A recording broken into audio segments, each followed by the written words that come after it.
आदरणीय बंधुओं, माताओं व मेरी प्यारी बहनों, राधे राधे।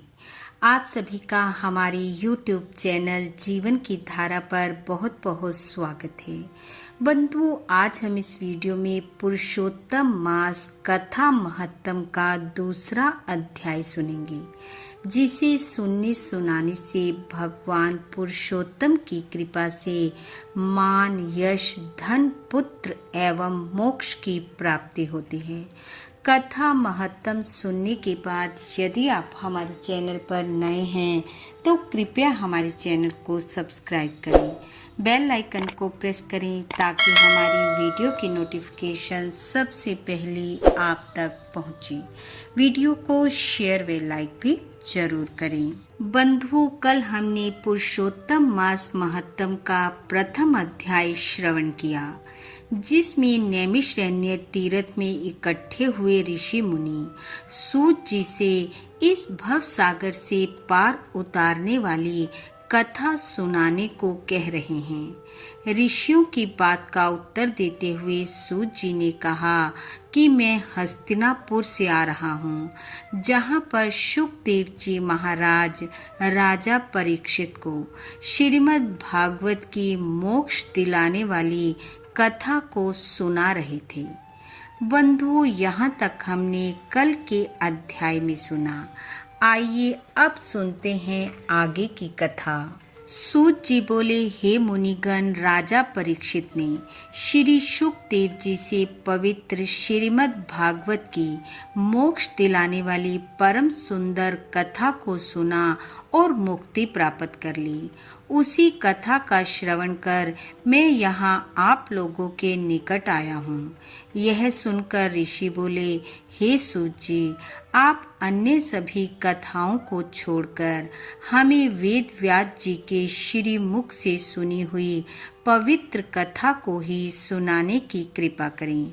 सूत जी बोले, ऋषियों, मैं आपको श्री व्यास जी से सुनी उस कथा को सुनाता हूँ, ध्यान पूर्वक सुनो। एक समय श्री नारद जी भगवान नारायण के निवास स्थल पर जा पहुँचे। नारद जी ने भगवान नारायण को साष्टांग दंडवत प्रणाम कर देवों के देव नारायण की हाथ जोड़कर स्तुति की और कहा, हे देवादिदेव, जगत के स्वामी, कृपा सिंधु, आप सत्यव्रती हो। आप ही सत्य और सत्य का सार रूप हो। नारद जी ने कहा, हे प्रभु, कुटुंब और मोह में फंसे रहने वालों के हित के लिए मुझको कोई ऐसा विचार बतलाइए जिससे मेरा और उन आसक्त प्राणियों का उपकार हो सके। मैं आपके श्री मुख से इस कथा को श्रवण करने की इच्छा को लेकर ब्रह्मलोक से यहाँ पर आया हूँ। नारद मुनि के वचनों को सुनकर ऋषिपति भगवान ने हंसकर संसार को पावन करने वाली पुण्य कथा को कहना आरंभ किया। नारायण बोले, हे नारद जी, अब वृंदावन बिहारी श्री कृष्ण की पुण्य कथा को सुनो। मैं तुम्हें भगवान पुरुषोत्तम का अत्यंत अद्भुत महत्तम सुनाना चाहता हूँ। इसके श्रवण करने से यश, कीर्ति, पुत्र एवं मोक्ष की प्राप्ति होती है। नारद जी ने कहा, हे भगवान, यह तो आपने बड़ी अद्भुत बात कही।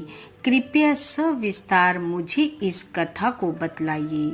सूत जी कहने लगे कि हे मुनिगण, नारायण भगवान नारद जी के वचन सुनकर घड़ी भर मन को एकाग्र करने के पश्चात पुरुषोत्तम देव के विषय में बतलाने लगे।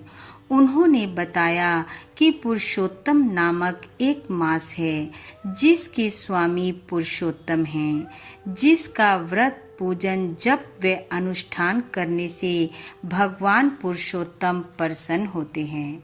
नारद जी बोले, हे नारायण, मैंने स्वामियों सहित वैशाख, माघ, कार्तिक, श्रावण आदि मासों के महत्तम को तो सुना है, किंतु हे प्रभु, यह पुरुषोत्तम मास कभी नहीं सुना। सो इसे कृपा कर मुझे बतलाइए कि यह पुरुषोत्तम मास क्या है। हे स्वामी, कृपा कर ऐसी कथा सुनाइए जिसके श्रवण पाठ और आवरण करने से रोग शोक और दोष आदि से मुक्त हुआ जा सके। सूत जी कहने लगे, नारद जी के इस प्रकार वचन सुनकर नारायण मधुर स्वर में बोले। इति श्री पुरुषोत्तम मास महत्तम दूसरा अध्याय समापत। बोलो विष्णु भगवान की जय। बोलो पुरुषोत्तम भगवान की जय। बंधु, भगवान श्री हरि की कृपा आप व आपके परिवार पर सदैव बनी रहे। आपका घर आंगन खुशियों से महकता रहे। इन्हीं शुभकामनाओं के साथ आप सबका बहुत बहुत धन्यवाद। राधे राधे।